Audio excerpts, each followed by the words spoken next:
ముందుగా కౌజుపిట్టల ఫ్రై చేసుకోవడానికి కౌజుపిట్టల మాంసాన్ని 1/2 కేజీ తీసుకొని బాగా ఉప్పు వేసి శుభ్రంగా కడుక్కోవాలి.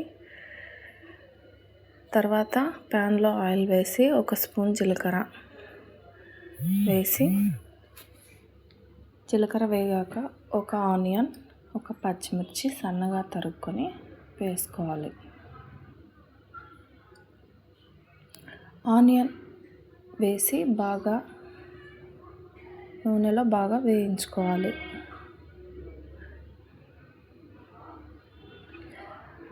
ఒక రెబ్బ కరివేపాకు కూడా వేసుకోవాలి. 1 స్పూన్ పసుపు వేసి బాగా కలుపుకోవాలి. ఇప్పుడు 1 స్పూన్ అల్లం వెల్లుల్లి పేస్ట్ కూడా వేసుకోవాలి.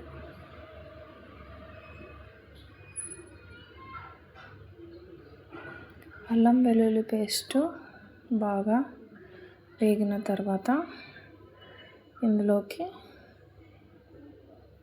ఈ కౌజుపిట్టల మాంసాన్ని వేసుకోవాలి. వేసుకొని బాగా కలుపుకోవాలి. ఈ ముక్కలన్నీ బాగా అడుగు నుంచి బాగా కలుపుకొని మూత పెట్టుకొని ఒక 10 మినిట్స్ వరకు మగ్గించుకోవాలి. మంటను మీడియం ఫ్లేమ్లో పెట్టుకోవాలి. ఈ విధంగా మాంసంలోంచి వాటర్ పైకి వస్తుంది. బాగా మరి ఒకసారి కలుపుకొని మళ్ళీ ఒక 10 మినిట్స్ ఆ వాటర్ అంతా ఇంకిపోయే వరకు మళ్ళీ మూత పెట్టుకొని మగ్గించుకోవాలి.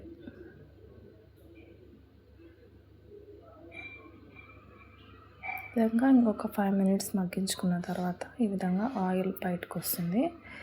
ఈ ముక్కలన్నీ కూడా బాగా ఆయిల్ ఇంకిపోయి ఫ్రై అయ్యాయి. ఇప్పుడు ఇందులోకి ఒక టమాటా సన్నగా కట్ చేసుకొని వేసుకోవాలి. ఈ టమాటాను అంతా కలిసేలాగా కలుపుకొని మూత పెట్టుకొని ఇంకొక 5 మినిట్స్ వరకు మగ్గించుకోవాలి. ఈ బాగా టమాటా అంతా మగ్గి దగ్గర పడేలోపు మనం ఒక మసాలాని ప్రిపేర్ చేసుకుందాం. దానికోసం స్టవ్ పైన పెనం పెట్టుకొని పెనం పైన 1 స్పూన్ ధనియాలు, ఒక 2 స్పూన్ల ధనియాలు, 1 స్పూన్ జీలకర్ర, కొన్ని మిరియాలు, లవంగ, చెక్క, ఇలాచి ఇలా మసాలా దినుసులన్నీ పెనం పైన దోరగా వేయించుకోవాలి.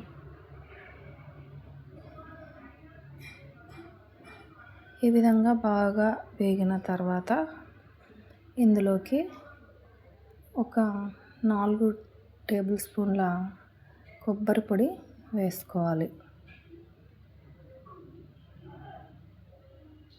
ఈ కొబ్బరి పొడి కూడా ఈ మసాలాలతో పాటు ఇంకొక నిమిషం పాటు వేయించుకోవాలి.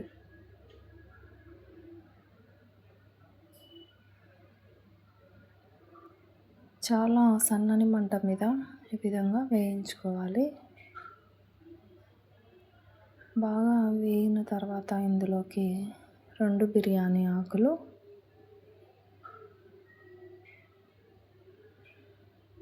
వేసి బాగా వేయించుకోవాలి. ఇలా వేగిన తర్వాత ఈ మిశ్రమాన్ని అంతా కూడా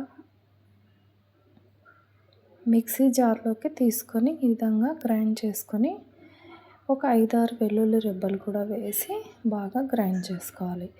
అంతలోపు ఈ టమాటా కూడా బాగా మగ్గిపోయింది కదా, ఇందులో 2 స్పూన్ల కారం వేసుకోవాలి.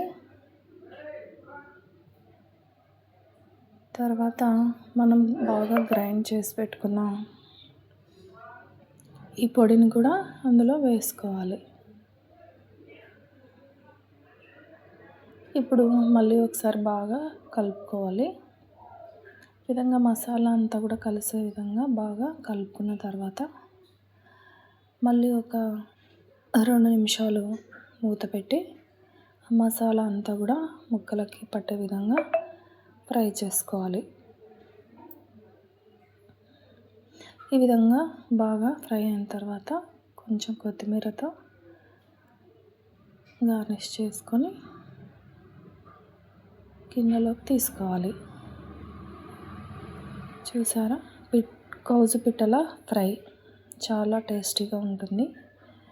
ముక్క పైన క్రిస్పీగా, లోపల సాఫ్ట్గా,